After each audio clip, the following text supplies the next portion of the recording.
So I told myself I would do a video diary every day for the next couple weeks, and then I'm going to go back and watch it. And today is Sunday, the 22nd of May. It's about 8 o'clock in the morning, and the only ones awake are Timothy. He's in his room, and it's me. I've been awake since about 5 o'clock. I woke up with a really bad headache and just body aches. I have interstitial cystitis, so I had to go to the bathroom this morning already, since I've been awake since 5. I've been in there 5 times, I think. I really hope I'm not getting a urinary tract infection, but it feels like I might be. The only thing I have to do is go into my urologist and leave urine, and they'll test it for me and give me antibiotics if I need it. It's just a hassle having to go back to the doctor's office. I'm just so tired of not feeling well. I'm going back to the doctor's office, and so I think I'm going to flare. I don't know. I had a lot to eat yesterday.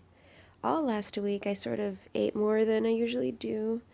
I don't know if anybody will ever see this, but do you ever get in the mood to just eat, and you're hungry? Even though you have pain, you're still hungry, and you eat, and you just feel like an empty pit. No matter how much you eat, you just don't get full.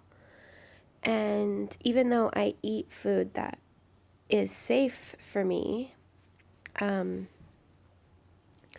because of the interstitial cystitis and my celiacs disease, I have to be on a really strict diet. I've been gluten-free for about 8 years now. And now, for the past 4 or 5 months, I've been on the IC diet. So I don't eat a lot of acids, no more coffee for me, which was really hard to give up. I used to drink a cup of coffee every morning, at least 1 or 2 cups. So I haven't drank coffee in about 2 months. That was the last thing I gave up. And I had some ginger ale. The ginger ale really, really hurt my stomach. Really, really hurt my bladder. I had some ginger ale a couple weeks ago, and it like made my fingers swell. And it gave me a terrible flare. So no more carbonated drinks for me. And I didn't eat anything specifically that I wasn't supposed to over the past couple days, but when you overeat, it's like your bladder and your stomach is just working harder, I guess. I'm also at the top of my weight where I don't allow myself to get over like 150. I'm at the 150 mark, so I gotta lose a few pounds, but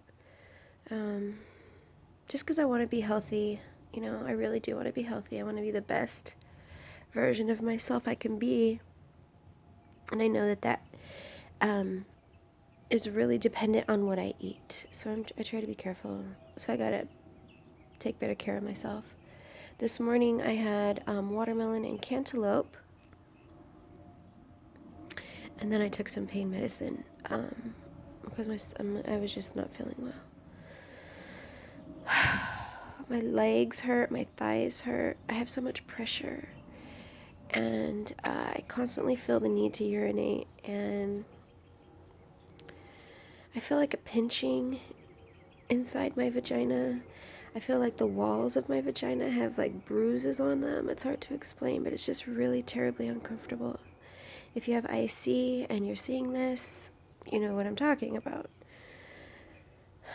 But it will get better, and I have to just stay positive, because if I start wallowing in this, it will be very bad for me. So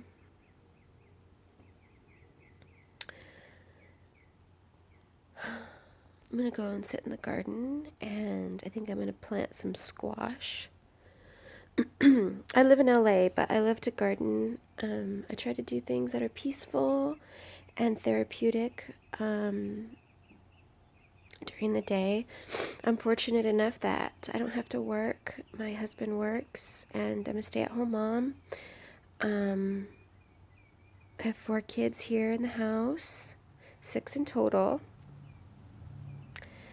So I've had a lot of babies. I have a pelvic prolapse because of that, but that doesn't seem to bother me too much. I mean, I don't know. That used to bother me until I had my first hydrodistension or distension, hydrodistension therapy, which was successful on me, thank God, because only 30 to 40% of the people that have the hydrodistension therapy feel relief afterwards. And I'm so grateful that I did feel relief immediately afterwards. When I woke up, I was like, whoa, I don't feel that pressure and the pinching and the pain. It was crazy. The day that I came home from that procedure, I was doing the dishes that night. And I thought I would be, tired because I was under anesthesia for the procedure. But no, I mean, I felt great. But now it's been about 3.5, 4 months, and all of that is worn off. So now I'm just feeling all my symptoms again, just really bad. I even feel depressed because,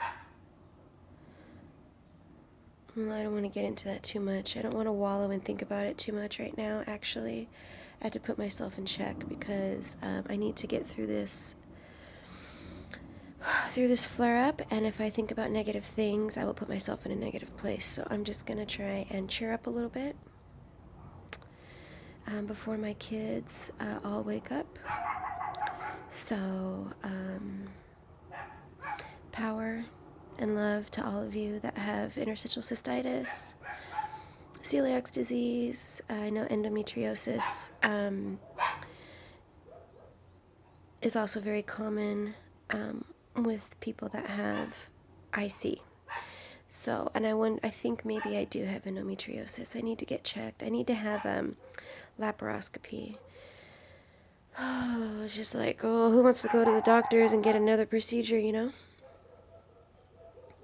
But on a good note, I did speak to my urologist. Her name is Dr. Morris Rowe, and she's out of Torrance, California.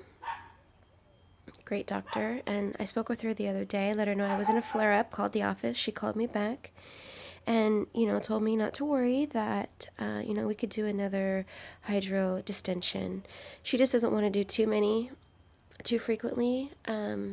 So I think that's good advice. So I'm waiting for like another month or so until we do another one. But I'm hopeful, I'm so grateful that I, get to have that procedure and that my body responds well to it. So there is that. For those of you that have had that procedure and it wasn't successful, I'm so sorry. And I think about you all and I pray for you all. You're not alone. I really want to join like some kind of a support group or something. I think it would be helpful. I have a great husband. My kids are really, really great. I have a terrible pain management doctor. He's made me cry a few times. He's really actually abusive, I think. So I have another appointment coming up next week with a different pain specialist who's also a psychiatrist. So I'm really, really excited about that because I know I need to be on some kind of an antidepressant because I'm so, so depressed and I just feel so hopeless and so down. I'm so tired of going to the bathroom all the time and not feeling well. But I don't want to think about that.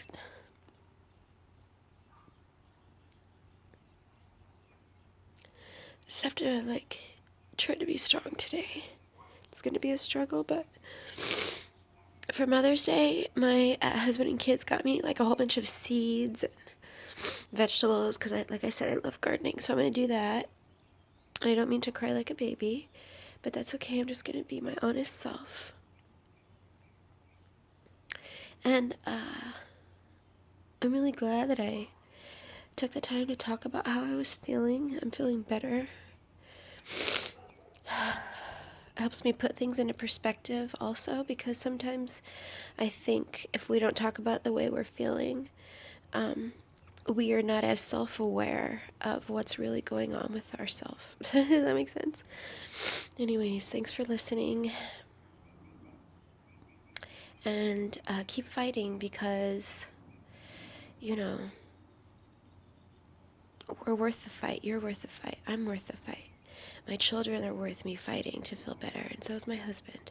So today I'm going to put on a brave face, and I'm going to be honest with my kids about how I'm feeling, honest with my husband, let them know I'm not feeling too great, but I'm making an effort. So, yeah. I live in LA. It's like, whew, can't really see, but my yard is full of vegetation. And, so I'm gonna go sit in the flowers and check on my strawberry patch and my celery. And hopefully my peach tree, is coming along. Every day I check it, hoping to see, like, the peach blossoms coming out. So yeah. Anyways, thanks for listening. Remember, you're worth the fight. I'm worth the fight. All right?